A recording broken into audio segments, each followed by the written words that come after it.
देवादेव श्री आदिनाथ भगवान की जय जय जय। बोले देवादेव श्री चंदा प्रभु भगवान की जय जय जय। चिंतामणि पार्श्वनाथ भगवान की। संत शिरोमणि गुरुवराचार्य श्री विद्यासागर जी महाराज की। गुणैतन प्रणेता शंका समाधान भावना एक प्रवर्तक जन जन के संत प्रखर वक्ता परम पूज्य मुनि श्री प्रमाण सागर जी महाराज की। बोले परम पूज्य मुनि श्री प्रशांत सागर जी महाराज की। परम पूज्य मुनि श्री निर्वेक सागर जी महाराज की। परम पूज्य मुनि श्री शीतल सागर जी महाराज की। ऐलख श्री निजानंद सागर जी महाराज की। तीर्थराज शंबीर शिखर की तलहटी में स्थित आत्म विकास का दिव्य सदन, जैन सिद्धांतों की वैज्ञानिक प्रयोगशाला, जहां बोलेगा समोसरण और जहां पंचायत शैली में अद्भुत अतिशयकारी जिनालय ज्ञान मंदिर का निर्माण हो रहा है।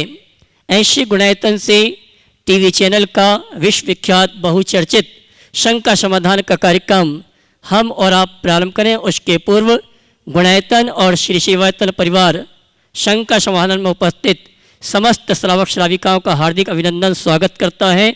और चलते हैं प्रतिदिन की भांति हम और आप मंच पर विराजमान सभी संतों के श्री चरणों में नमन करते हुए आशीर्वाद प्राप्त करेंगे और निवेदन करेंगे शंका समाधान के कार्यक्रम के लिए वो शुद्धि श्रावक जो पारस चैनल प्रमाणिक ऐप के माध्यम से जो इस कार्यक्रम को देख और सुन रहे हैं उन सभी की ओर से और पूरे भारतवर्ष से जो श्रावक श्राविका यहाँ पर उपस्थित हैं उन सभी की ओर से परम पूज्य मुनिवर के श्री चरणों में नमन करते हुए आशीर्वाद प्राप्त करेंगे। दोनों हाथ जोड़ लेंगे, बोलेंगे हे मुनिवर नमोस्तु नमोस्तु नमोस्तु। आइए गुरुवर के आशीर्वाद से संतों के सानिध्य में हम और आप शंका समाधान का कार्यक्रम प्रारंभ करें। उसके पूर्व उन सुधी श्रावक परिवारों के नामों की घोषणा करूंगा जिन्होंने आज गुणायतन से जुड़ने का सौभाग्य प्राप्त किया है। अगर यहाँ पर उपस्थित हैं तो अपने स्थान में खड़े होकर मंच पर विराजमान सभी संतों का आशीर्वाद प्राप्त करेंगे। निर्माण मित्र के रूप में जिन्होंने गुणायतन से जुड़ने का अवसर प्राप्त किया है श्रीमती सुशीला जी कोठारी, धर्मपत्नी स्वर्गीय समर्थ सिंह जी कोठारी, श्री विकास जी जैन अजमेर, जोरदार ताली बजाकर उनका सम्मान करें। इसी क्रम में निर्माण निधि के रूप में गुणायतन से जुड़ने का अवसर जिन्होंने प्राप्त किया है ब्रह्मचारी रीना जी, 8 गांव गुवाहाटी, जोरदार ताली बजाकर उनका सम्मान करें।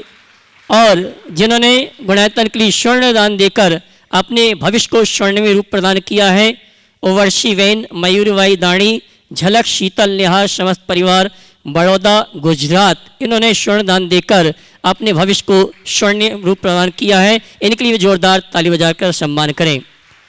और आइए मैं उस परिवार को यहाँ पर आमंत्रित करूँगा जिन्होंने अपने परिवार के सदस्यों के साथ, कुटुंबीजनों के साथ, रिश्तेदारों के साथ यहाँ पर गुणायतन में सिद्धों की आराधना के निमित्त सिद्धि चक्र महामंडल विधान कराने का सौभाग्य प्राप्त किया है।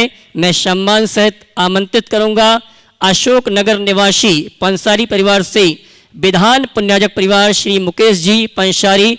वे आएंगे अपने परिवार के साथ मुनिवर के श्री चरणों में नमन करते हुए गुरुवंदना का सौभाग्य प्राप्त करेंगे। श्रीमान मुकेश जी पंसारी, अशोक नगर विधान पुण्याजक परिवार, जोरदार ताली बजाकर इनका सम्मान करें। और गुणायतन परिवार से इनके सम्मान के लिए मैं आमंत्रित करूंगा हमारे गुणायतन के सीईओ साहब श्रीमान शिवास जी, गुणायतन के प्रशासक महोदय श्रीमान सिद्धार्थ जी कानपुर, ये आएंगे और हमारे सम्मानी विधान पुण्याजक का गुणायतन परिवार की ओर से सम्मान का कार्यक्रम संपन्न करेंगे। और मैं चाहूँगा ऐसे परिवार का आप जोरदार ताली बजाकर इनका सम्मान करें। अशोकनगर निवासी जिन्होंने गुणायतन में सिद्धों की आराधना के निमित्त सिद्ध चक्र महामंडल विधान अपने परिवार रिश्तेदारों के साथ करने का अवसर सौभाग्य प्राप्त किया है। आज इस परिवार के द्वारा 512 अर्घ्य समर्पित किए गए हैं। कल इस विधान का अंतिम दिवस है। और आइए शंका समाधान के कार्यक्रम का प्रथम प्रश्न लेकर आ रहे हैं और मैं निवेदन करूंगा प्रथम प्रश्न के लिए श्रीमान मुकेश जी परिवार को यहीं खड़े रहें, पहला प्रश्न पूछ लें। आइए प्रथम प्रश्न के लिए श्रीमान मुकेश जी पंसारी परिवार, अशोक नगर विधान पंचायत परिवार। इसके बाद तैयार रहेंगे श्रीमान प्रमोद जी, सुमन जी, उमंग, उल्लास जैन, दोराया परिवार गरोठ। आचार्य विद्यासागर जी मुनि महाराज की जय। तय मुनि राजों के चरण बिंद मेरा कोटि कोटि बार नमोस्तु नमोस्तु नमोस्तु। महाराज जी, मेरा प्रश्न ये है कि 100 सवासों लोगों के साथ शिखर जी में सिद्ध क्षेत्र पर आपके सानिध्य में विधान करने के लिए मेरे कैसे भाव हुए, और दूसरी बात ये है कि मेरे जो नाते रिश्तेदार हैं इस तरह जी सब मेरे को कर्ता बना रहे हैं कि आपकी वजह कर्ता मेरे को बना रहे हैं कि आपकी वजह से हम लोगों को विधान करने का सौभाग्य मिला। लेकिन मेरी ऐसी मान्यता है, मैं ऐसा सोचता हूँ इन सब लोगों का उपादान जोर मार रहा था, मैं तो निमित्त बना हुआ हूँ। दूसरी बात एक जो मेरी शंका ये है कि मैंने जो पढ़ा है कि सम्यक दृष्टि उंगलियों पर गिनने लायक है, तो जैसे हम जैसे हजारों लोग सच्चे देवशास्त्र गुरु पर श्रद्धान 6 द्रव्य 9 पदार्थ 7 तत्वों पर श्रद्धान करते हैं, तो हम अपने आप को कौन से सम्यक दृष्टि माने? देखिए, आपके एक नहीं 3 सवाल है। सबसे पहले तो आपने ये सवाल किया किस पुण्य के निमित्त से हमें सद अनुष्ठान करने का स्वभाव हुआ। निश्चित मनुष्य को अनुकूल संयोग मिलना और प्राप्त संयोगों का सही प्रयोग करना बहुत दुर्लभ है। अनुकूल संयोग जब तक नहीं मिलते तब तक इस तरह का कार्य भी नहीं किया जा सकता। आपका प्रबल पुण्य था कि आपको अनुकूल संयोग मिले, लेकिन प्रबल पुण्य के साथ साथ निर्मल पुण्य था कि आप उसको सही प्रयोग करने के लिए लगे। लोग धन पैसे को पाप के कार्यों में बहुत खपाते हैं, लेकिन परमार्थ के कार्य में कोई बिरला ही लगा पाता है। हमारी भावना और कोशिश होनी चाहिए कि हम पारमार्थिक कार्य में ही अपने धन का सद्व्यय करें। हम धन का खर्च न करें, सदुपयोग करें, जिससे अपने जीवन को धन्य बना सकें। दूसरी बात, हम विधान कर रहे हैं, कराने में निमित्त बन रहे हैं, लोग कह रहे हैं आपके निमित्त से हुआ, लोगों को ऐसा ही करना चाहिए। अरे भाई, जो तुम्हारे लिए कितना अच्छा अवसर दिया, सिद्ध क्षेत्र की वंदना और यहाँ सिद्धों की आराधना का अनुपम अवसर। जब कभी कोई दूसरा अच्छा कार्य करे या कराए, करने में निमित्त बने, हृदय से उसकी प्रशंसा करना, सराहना करना, उसके प्रति कृतज्ञता और आभार प्रकट करना, लेकिन खुद मन में कभी अहंकार मत लाना। अपने आप में यही सोचना कि मैं कौन हूँ, मैं तो केवल निमित्त हूँ। और ये बात सही है मुकेश भाई, जे नहीं आते तो तुम विधान कैसे कर लेते। इसलिए तुम भी इनका आभार व्यक्त कर दो कि आपने हमारे लिए सहयोग दिया। हम आपके आभारी हैं और इसी का नाम है परस्परोपग्रहो जीवाना। इसलिए एक दूसरे के प्रति आभार तो होना ही चाहिए। अब जो आपका तीसरा बड़ा महत्वपूर्ण सवाल है कि सम्यक दृष्टि तो उंगलियों में गिनने लायक है, तो फिर हम हजारों लोग जो सच्चे देवशास्त्र गुरु के आराधक हैं, हमारा स्थान है या नहीं, मुझे नहीं मालूम। मुझे तो यही पता है कि भले सम्यक दर्शन सम्यक दृष्टि उंगलियों में गिनने लायक है, पर और कोई हो या ना उनमें मैं तो हूँ। और कोई हो या ना हो, मैं तो हूँ। ये अनुभव अंदर होना चाहिए। अपने श्रद्धान को पक्का रखो। मेरे भीतर की परिणति क्या है ये तो सर्वज्ञ प्रभु जानते हैं, लेकिन यदि मैं अपने सम्यक्त में संशय रखूँगा तो अपने मार्ग में स्थिर नहीं रह सकूँगा। मुझसे एक बार किसी ने कहा, महाराज जी आप अपने आप को सम्यक दृष्टि मानते हो? मैंने कहा मैं अपने आप को सम्यक दृष्टि ही नहीं, मैं रत्नत्रय का अधिपति मानता हूँ। मेरे पास रत्नत्रय की निधि है और वो निधि ऐसी है जो लोक दुर्लभ निधि है। अनंत भवों में जिस निधि को कोई प्राप्त नहीं कर पाया, मैं भी नहीं पाया, आज सदगुरु की कृपा से मुझे वो दुर्लभ निधि मिली है। मैं उस निधि को 24 घंटे संभाले रखना चाहता हूँ। और जब तक मेरे मन में ये भाव बोध है तभी तक मैं अपनी चर्या और क्रिया में दृढ़ता रख सकूँगा। जिस दिन मेरा ये भाव खत्म हो जाएगा, अरे क्या पता अंदर क्या है, तो मेरे मार्ग में उत्साह ही नहीं रहेगा, क्योंकि मैं पढ़ चुका हूँ। बिना सम्यक दर्शन के ताक तप का कोई अर्थ नहीं, व्रत संयम का कोई अर्थ नहीं, तो मैं उनमें अपनी रुचि क्यों रखूँगा? मेरा मार्ग ही ध्वस्त हो जाएगा। इसलिए मेरी जिम्मेदारी है और मेरा एक धर्म है कि मैं अपने अंदर सम्यक्त के प्रकाश को हमेशा ज्योतित रखूं, सम्यक्तोचित क्रियाओं को करूं, अपने रत्नत्रय की मर्यादा के भीतर रहते हुए अपने जीवन का पथ प्रशस्त करूं, तभी हम अपना जीवनोद्धार कर सकेंगे। नमोस्तु महाराज। दोहराया परिवार गरुड़ से श्रीमान प्रमोद जी अपने सभी रिश्तेदारों के साथ। एक अम्मा और बोलेगी, जी, बोलो। एक प्रश्न महाराज जी,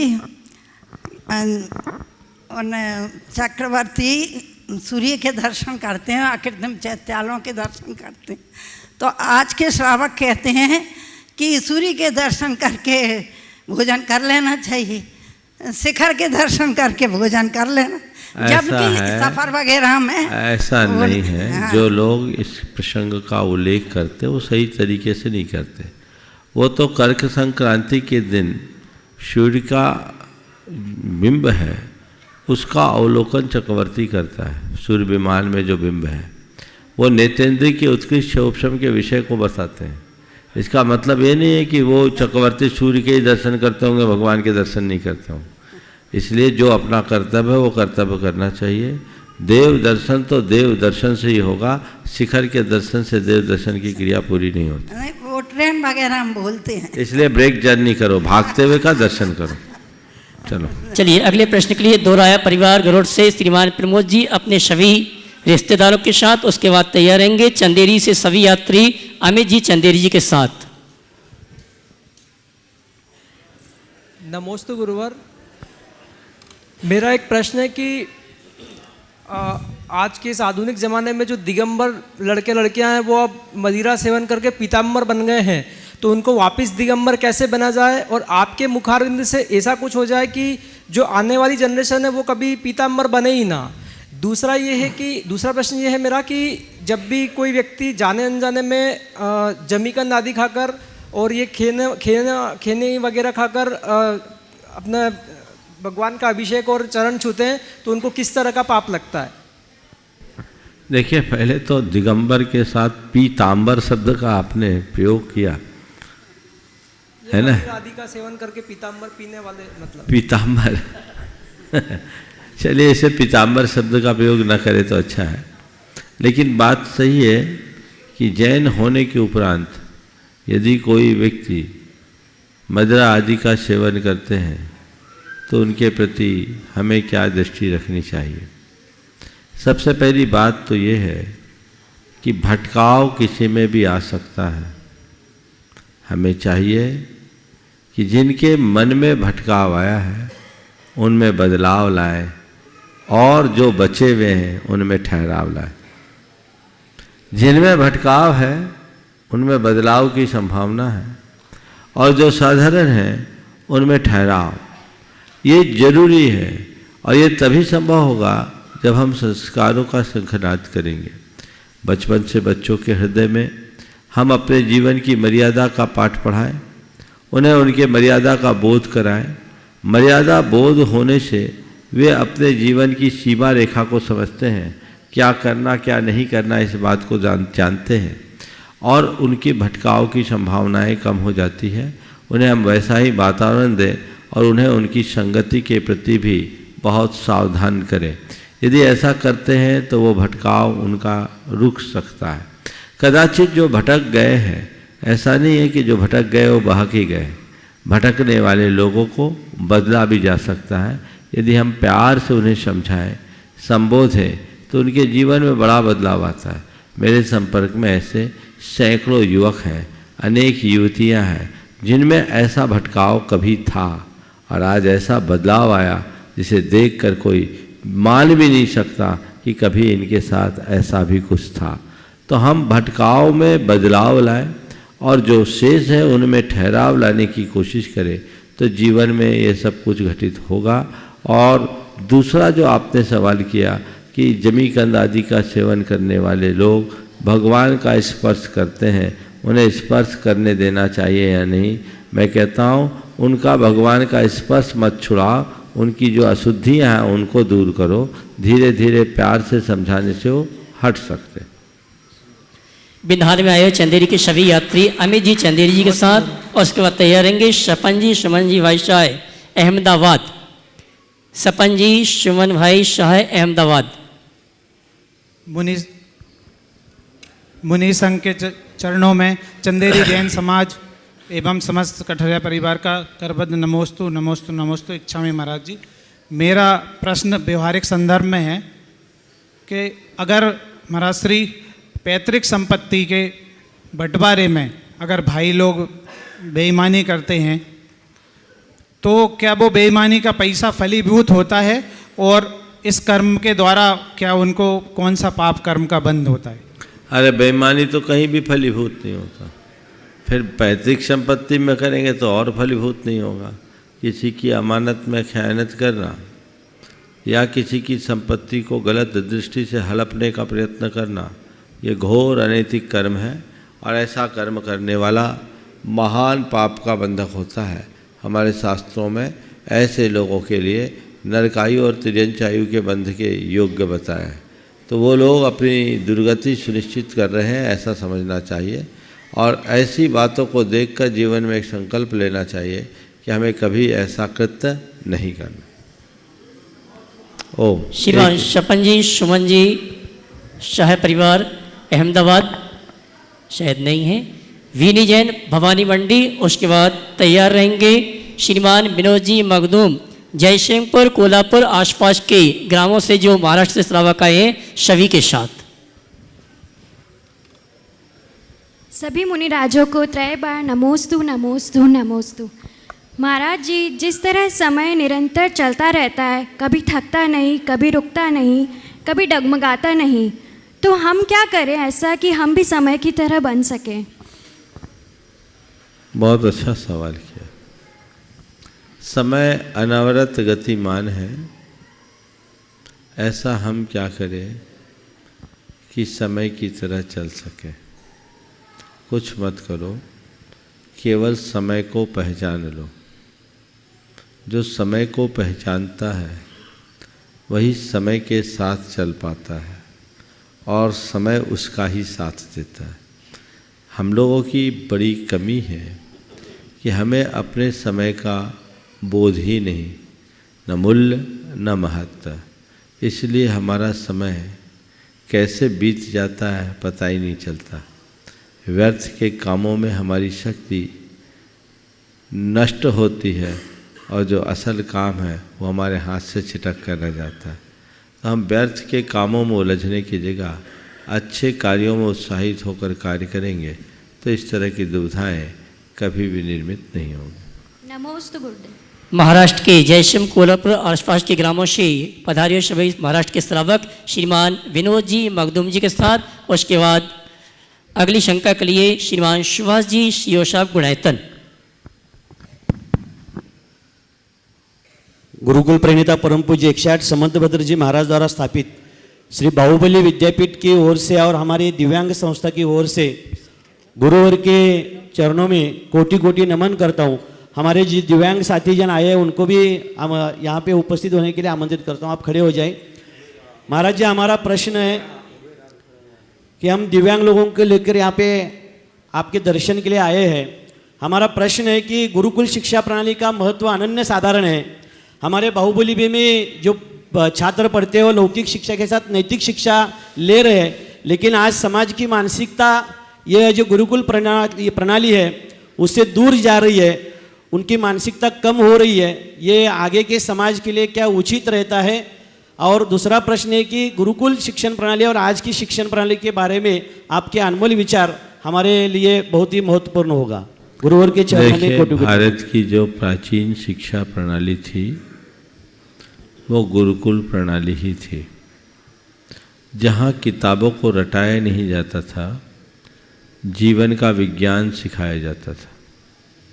जहाँ बच्चे चाहे वो राजपुत्र हो, श्रेष्ठी पुत्र हो या साधारण व्यक्ति, सभी समान रूप से पढ़ते थे।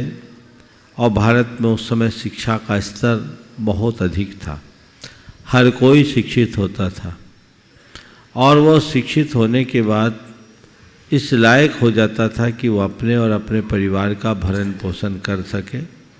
वहाँ अक्षर ज्ञान देना मात्र उसका लक्ष्य नहीं रहता था, बच्चे को कला और गुणों में निपुण और निष्णात बनाना ही मूल लक्ष्य रहता था।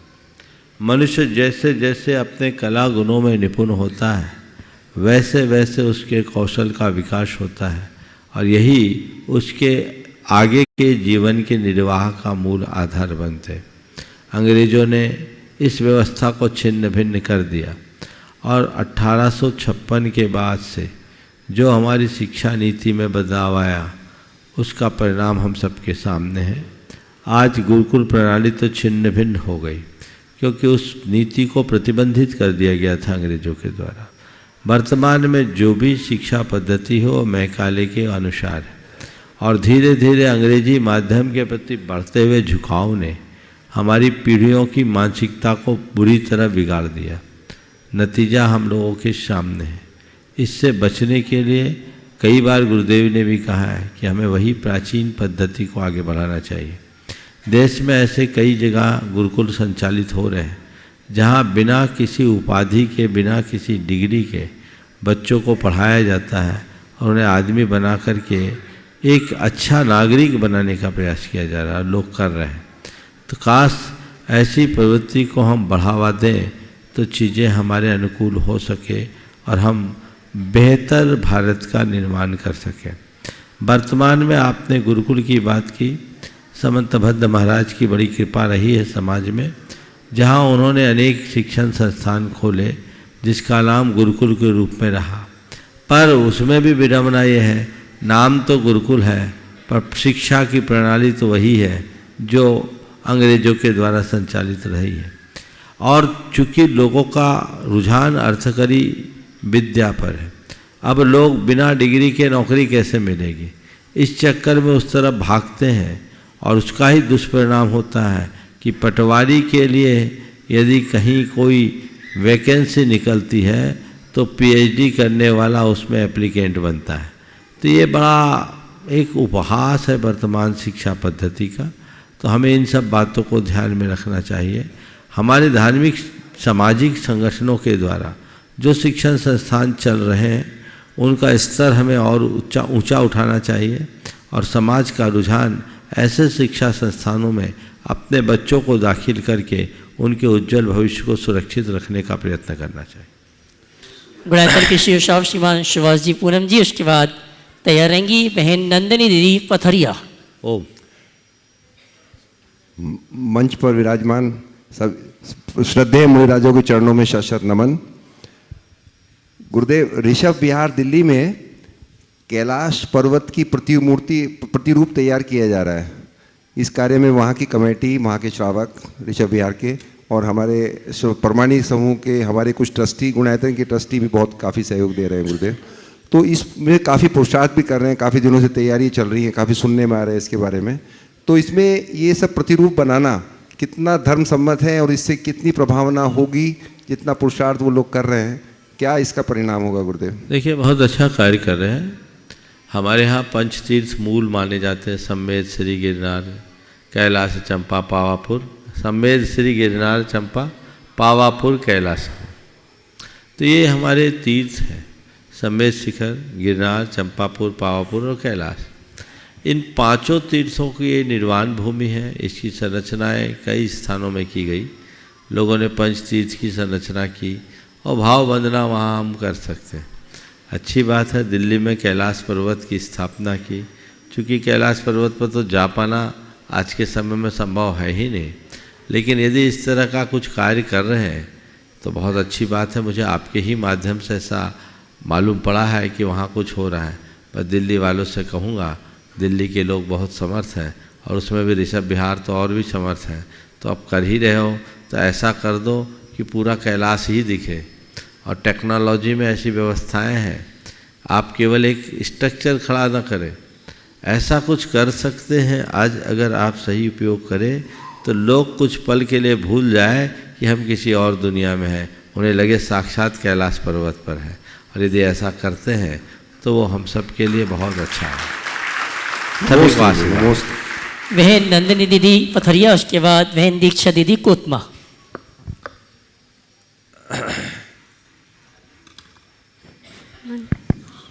मंच पर विराजमान सभी मुनिराजों के पावन चरणों में नमोस्तु, एलक जी के चरणों में इच्छामि। महाराज जी, मेरा प्रश्न है, स्तोत्र और भक्ति में क्या अंतर है, क्या और इन दोनों को पढ़ने से क्या लाभ होता है? क्या सभी स्तोत्र संस्कृत में ही होते हैं? देखिए, बहुत अच्छी बात। स्तोत्र और भक्ति, इसमें दो चीज़ें और जोड़ दें, मंत्र, जाप, स्तुति, स्तोत्र और भक्ति, इन चारों को हम समझें। मंत्र जाप प्रभु आराधना का सबसे सरलतम रास्ता है और भगवान के या इष्ट के नामस्मरण को ही एक प्रकार से जाप कहते हैं। हम लोग ये बोलते हैं कि आस्ताम तवा स्तव नमस्त समस्त दोषम तत्संकथापि जगताम दुरितानि हन्ति।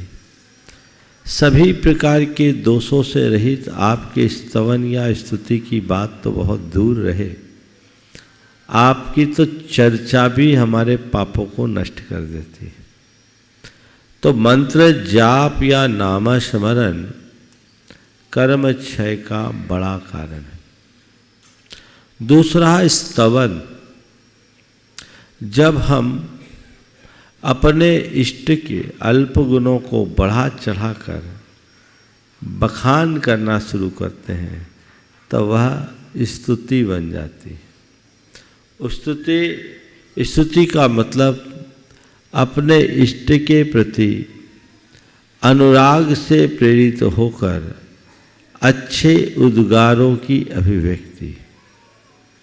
पर इससे आगे है स्तोत्र। स्तोत्र एक पूरी माला हो जाती है जहाँ हम अनेक प्रकार से अपने इष्ट का स्तवन करते हैं तो वो स्तोत्र बन जाता है। समझ गए? जैसे हम लोग महावीर अष्टक पढ़ते हैं, है ना, ये 8 छंद है। इस छंद में एक ही भगवान का स्तवन है, इसे स्तोत्र के रूप में ले सकते हैं। इसी तरह भक्तामर पढ़ते हैं, वो स्तोत्र के रूप में ले सकते हैं। और जब हम स्वयंभू स्तोत्र पढ़ते हैं तो पूरा तो 24 भगवान को पढ़ ले तो स्तोत्र है, और जब हम स्तवन करने लगे अकेले आदिनाथ भगवान का नाम स्मरण करना है तो ऋषभजन स्तवनम, अजितनाथ स्तवनम, ऐसे स्तवन होता है। स्तवन में सीमित अभिव्यक्ति होती है, स्तोत्र में विशेष। अब चौथा है भक्ति। तो भक्ति का मतलब है भाव विशुद्धि युक्त अनुराग। चाहे मंत्र जाप हो, स्तुति हो या स्तोत्र, ये सब हमारे भाव भक्ति की अभिव्यक्ति के ही आधार है। आपने पूछा है क्या हिंदी में भी ऐसा हो सकता है? हो सकता है, और अभी तो प्रायः सभी का पद्यानुवाद हिंदी में हो ही गया है। कुछ हिंदी की भी स्तुतियाँ लिखी गई है और उनको हम स्तुति और विनती के रूप में कह देते हैं। स्तोत्र शब्द मूल रूप से संस्कृत का शब्द है, इसलिए उसको संस्कृत भाषा में लोग प्रमुखता देते हैं, लेकिन ऐसा नहीं है। हमारे भावाभिव्यक्ति का एक माध्यम है और उस माध्यम के अनुसार किसी भी भगवान का स्तवन हम सतत कर सकते हैं जो स्तोत्र का रूप लेता है। नमोस्तु। बहन दीक्षा दीदी कोतमा, उसके बाद गुणायतन ट्रस्टी श्रीमान इंजीनियर चंद्रशेखर जी, विदिशा आर्किटेक्ट गुणायतन। सभी महाराज जी के चरणों में बारंबार नमोस्तु नमोस्तु नमोस्तु। एलक महाराज जी को इच्छामि। महाराज जी, जब हम अपने इष्ट गुरुओं से दूर होते हैं तो मन बहुत दुखी रहता है और किसी भी कार्य में मन नहीं लगता। महाराज जी, जब आप आचार्य श्री जी से दूर हुए तो आप अपने आप को कैसे संभालते हैं महाराज जी? देखो, तुम ही लोगों का उदाहरण दे देता हूँ। कोई लड़की का जब विवाह होता है, पहली दूसरी बार जब ससुराल से आती है या मायके से ससुराल जाना होता है तो रोती है। रोती कि नहीं रोती? हाँ। बाद में अब हमारा ठिकाना ही वही है, रोने से क्या होगा? होता है ना। तो जब ये आप लोगों के ही अंदर ऐसी स्थिति बन जाती है तो हम साधुओं की बात तो बिल्कुल अलग है। हम लोगों के लिए गुरु के सानिध्य से ज़्यादा महत्वपूर्ण गुरु आज्ञा का अनुपालन है। उनकी आज्ञा के अनुपालन में हम अपने आप को समझते हैं, यही हमारे जीवन की धन्यता का आधार है। और गुरुदेव हमेशा कहते हैं क्षेत्र की दूरी दूरी नहीं होती, भावों की दूरी दूरी होती। समझ गए? और गुरुदेव ने एक बहुत अच्छा हाइकू अभी सुना है कुंडलपुर में, शायद आप लोगों ने प्रत्यक्ष सुना होगा। क्या बोलते हैं? भले दूर हूँ पर भेज देता हूँ अपनापन, है ना। तो बस यही उनकी कृपा है जो हम सबके लिए संबल बनती। नमोस्तु महाराज। गुणायतन ट्रस्टी इंजीनियर श्रीमान चंद्रशेखर जी विदिशा, आर्किटेक्ट गुणायतन, उसके बाद गुणायतन संरक्षक बावरिया परिवार से सुरेश जी, रेखा जी, प्रीति, अंकित, प्राची, अंकित, सिद्धार्थ, पूजा, रामगंज मंडी। ओम। मंचासीन समस्त महाराज श्रीयों के चरणों में मेरे और मेरे परिवार की तरफ से नमोस्तु नमोस्तु नमोस्तु। महाराज श्री, सृष्टि की रचना अनादिकाल से है, तो सबसे पहले जो जीव उत्पन्न हुए होंगे तो उनकी गति कैसे निर्धारित हुई होगी कि आप मनुष्य गति में जाएंगे, आप देव गति में जाएंगे, आप त्रियंच गति में जाएंगे? इसका उत्तर आपके सवाल में ही। आपने अभी कहा सृष्टि की रचना अनादिकाल से है, तो जो अनादि उसका कोई आदि नहीं, तो फिर सबसे पहले का सवाल कहाँ से है? सबसे पहले तो तब होगा जब कोई बिगिनिंग पॉइंट हो। महाराज श्री, आज की डेट में हम मानते हैं कि जो भी निर्धारण होता है कर्मों के आधार पे होता है। वो माना, पर सबसे पहले तो वही तो जानना चाहता हूँ महाराज श्री। जब आप अनादि बोल रहे हो तो सबसे पहले और पीछे की बात ही नहीं, ये चक्र है जो चला आ रहा है अनादि का। समझ गए? और अनादि से चला आ रहा है, चलता रहेगा। संसार में जितने भी जीव हैं वे सब अनादि से कर्म संयुक्त है, कर्म रहित कोई नहीं। जैसे सोना जब कभी भी हमें उपलब्ध होता है, मूलतः कहाँ होता है? माइंस में, ओर के रूप में होता है ना। Yes. अयस्क के रूप में होता है। उस अयस्क में सोना किसी ने मिलाया नहीं, वो स्वाभाविक रूप से प्रकट हुआ है। इसी तरह ये आत्मा भी अनादि से कर्म सहित है, पर जैसे सोने के ओर को तपा गला कर उसकी कालिमा किट्टिमा को दूर करके उसके भीतर से सोने को प्रकट किया जा सकता है, वैसे ही आत्मा तब साधना के बल पर अपने कर्म कलुष को गलाकर परमात्मा बन सकती है। हमारी साधना यही है, जो आत्मा अपनी चेतना को पहचानती है और तब साधना के मार्ग में लग जाते, वे ही सच्चे अर्थों में अपना कल्याण कर पाते। तो ऐसा कोई समय नहीं जहाँ सृष्टि का कोई आदि बिंदु हो। यह अनादि से है, अनंत काल तक चलेगा, लेकिन जिसकी चेतना जागेगी उसकी इस अनादि का अंत भी होगा, ऐसा समझना चाहिए। नमोस्तु महाराज। गुणायतन संरक्षक श्रीमान सुरेश जी, रेखा जी, रामगंज मंडी, अपनी बिटिया दवान, पुत्र पुत्रवधू के साथ। सदियां गुजर गई ये रहते, फिर भी करता प्रीत को, किंतु समझ न पाया अब तक दुनिया की इस रीत को।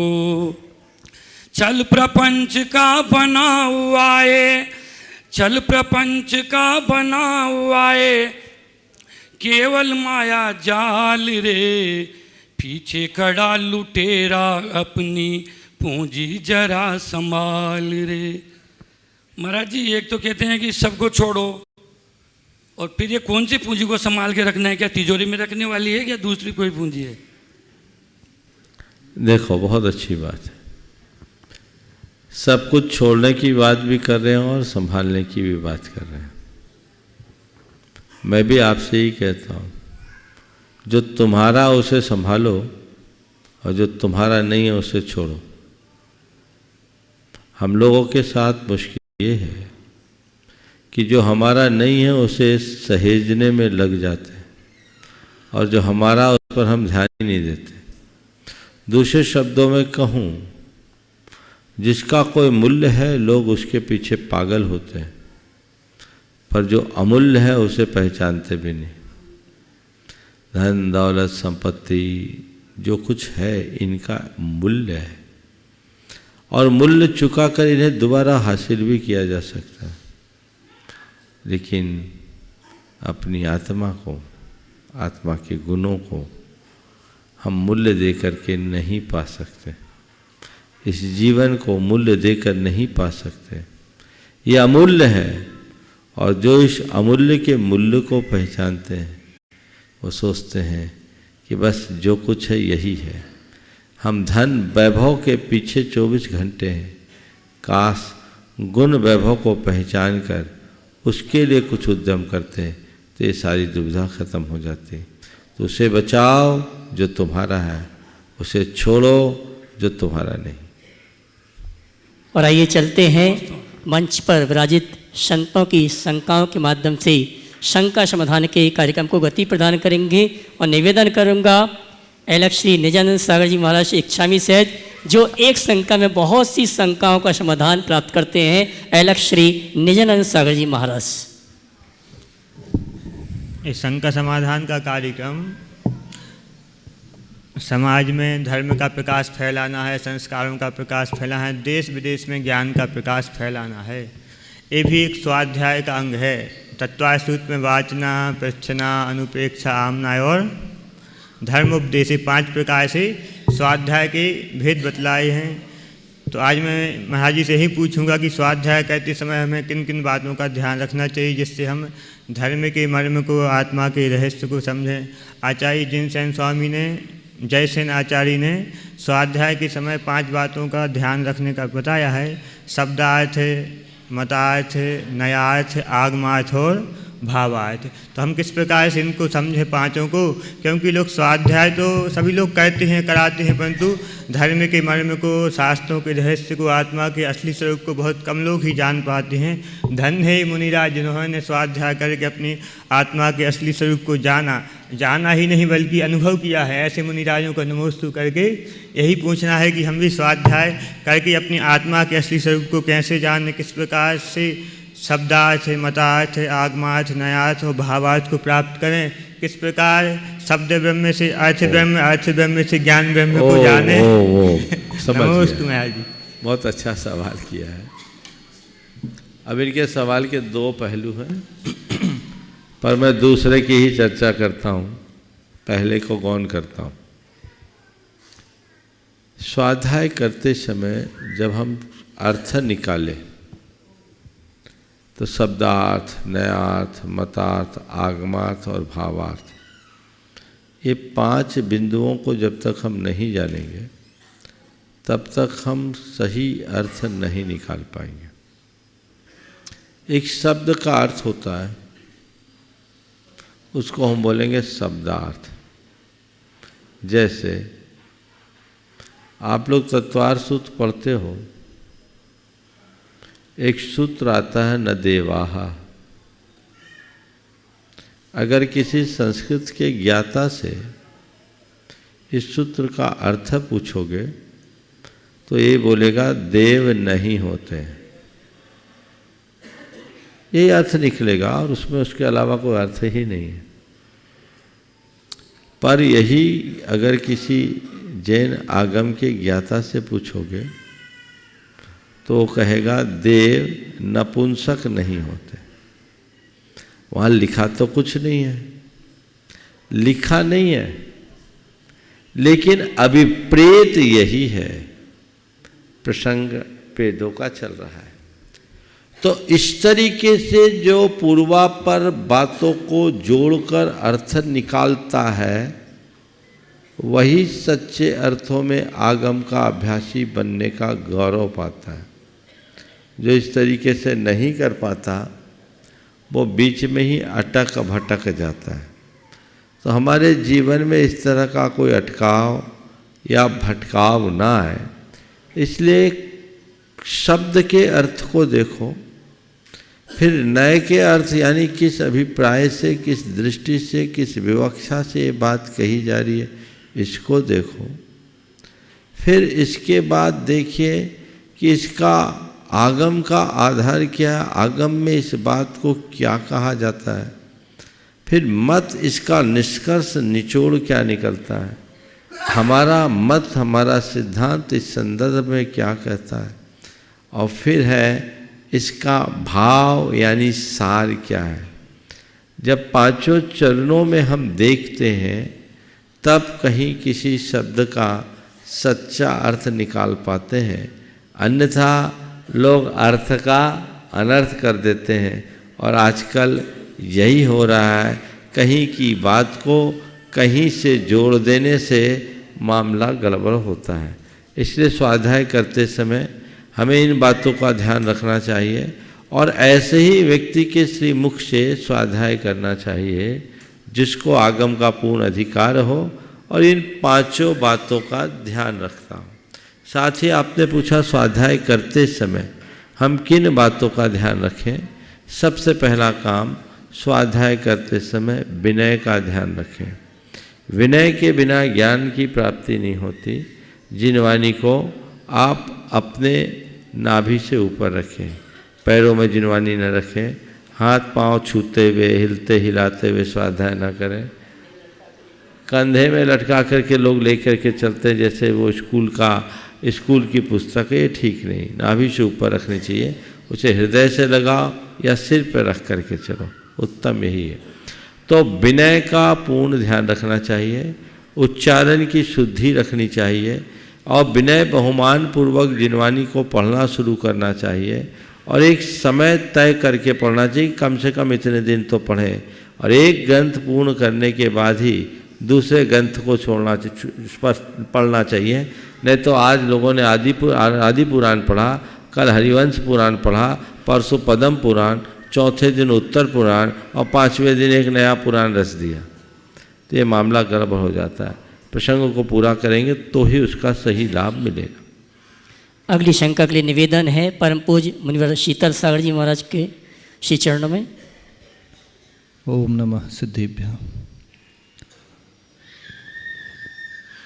ये धार्मिक क्रियाएं सभी लोग करते हैं, स्वाध्याय करते हैं, पूजन करते हैं, दान करते हैं। इसमें पुण्य काफ़ी मिलता होगा इनको, सब लोग देवगति जाएंगे, भोग भूमि जाएंगे, लेकिन उतनी सीटें वहाँ है कि नहीं है। तो इसका कारण मुझे लगता है कि साथ साथ जो लोग नेगेटिव मार्किंग भी कर रहे हैं। नेगेटिव मार्किंग कैसे, जैसे हमारे देश में अभी कॉस्मेटिक्स का मार्केट बहुत ज़्यादा बढ़ रहा है। कोई भी प्रसाधन सामग्री जब बनती है तो वो जानवरों पे टेस्ट की जाती है और अब वो चित्र में देखा कि बंदरों के, खरगोश के और कुत्तों के मुख में गैस के पाइप्स डाले गए और उनके गले में कट लगा के उनकी लार निकाली गई और उस लार का उपयोग ये कर रहे हैं लिपस्टिक को चिपचिपा और शाइनर बनाने के लिए। इन चीज़ों का उपयोग करके हम दान कर रहे हैं, पूजन कर रहे हैं, स्वाध्याय कर रहे हैं। कोई भी शैम्पू बनता है, कोई भी कॉस्मेटिक बनता है तो उसको पहले टेस्टिंग के लिए खरगोश की आंखों में डाला जाता है। कितने खरगोश अंधे हो जाते हैं, कितने तड़प के मर जाते हैं। एक शैम्पू का फॉर्मूला मार्केट में आने के पहले कितने चेंजेस कर करके उसको टेस्ट किया जाता है जानवरों के ऊपर, उनकी स्किन जल जाती है, तड़प तड़प के मर जाते हैं। नेल पॉलिश में मछलियों की स्केल्स का यूज़ होता है। साबुन में जो TFM लिखा रहता है, टोटल फैटी मैटर, ये चर्बी, कितनी चर्बी डली हुई है वो बताती है। सोडा में मटन टेलो, चर्बी का तेल होता है। तो इन सब चीज़ों का उपयोग करके हम बहुत पाप कमा रहे हैं, वो ज़्यादा खतरनाक है, या उसको हम कैंसिल कर सकते हैं पूजा से, स्वाध्याय से, दान से। मुनीष जी। देखिए, बहुत अच्छी बात है। मैं महाराज श्री के इस बहुत गंभीर सवाल के उत्तर में एक वाक्य दूंगा। पहली बात, आप पाप काटने के लिए धर्म करते हो या पाप त्यागने के लिए? अगर आप पाप काटने के लिए धर्म करते हो तो समझ लेना तुम काटते कम हो और बांधते ज़्यादा हो। तुम्हारी गाड़ी तो गर्त में ही जानी है। और जैसा महाराज जी ने कहा कि ऐसे लोग सद्गति के पात्र नहीं बन सकते जो पापमय जीवन जीते हैं। हम लोग ने धर्म और धार्मिक क्रियाओं को पाप काटने की मशीन की तरह इस्तेमाल करना शुरू कर दिया। जो करना है, जैसा करना करते जाओ, घंटे भर पूजा पाठ कर लो, थोड़ा दान दे दो, व्रत उपवास कर लो, सब पाप धुल जाएगा। इतना सरल नहीं है। तो मैं आप सबसे कहता हूँ, धर्म करने से पाप कटता है, इसमें संशय नहीं है, लेकिन पाप काटने से भी ज़्यादा जरूरी पाप को त्यागना है। पाप त्यागने का अभ्यास बनाइए और इन छोटी छोटी बातों पर गंभीरता से विचार कीजिए। क्या इनके बिना हमारा जीवन नहीं चल सकता? चल सकता है कि नहीं चल सकता? क्यों नहीं छोड़ सकते? हमारा एक जगह चातुर्मास था उत्तर भारत में, वहाँ अनंत चतुर्दशी के दिन का एक नियम, सभी मंदिरों के दर्शन करते, स्थान का नाम नहीं ले रहा हूँ, हजारों की तादाद में लोग आए और उसमें 75, 80 साल की महिलाएं भी थी, सब लिपस्टिक पोते हुए थी।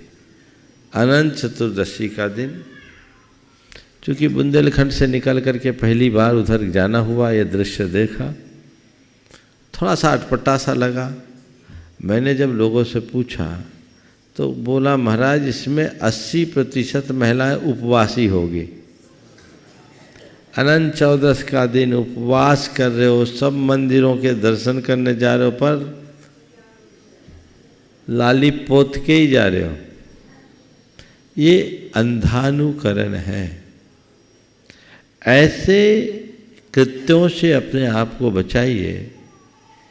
मैं आपसे श्रृंगार का निषेध नहीं करता, आपको जितना श्रृंगार करना है करिए, पर एक वाक्य याद रखिए, अपने श्रृंगार में किसी का संहार न हो।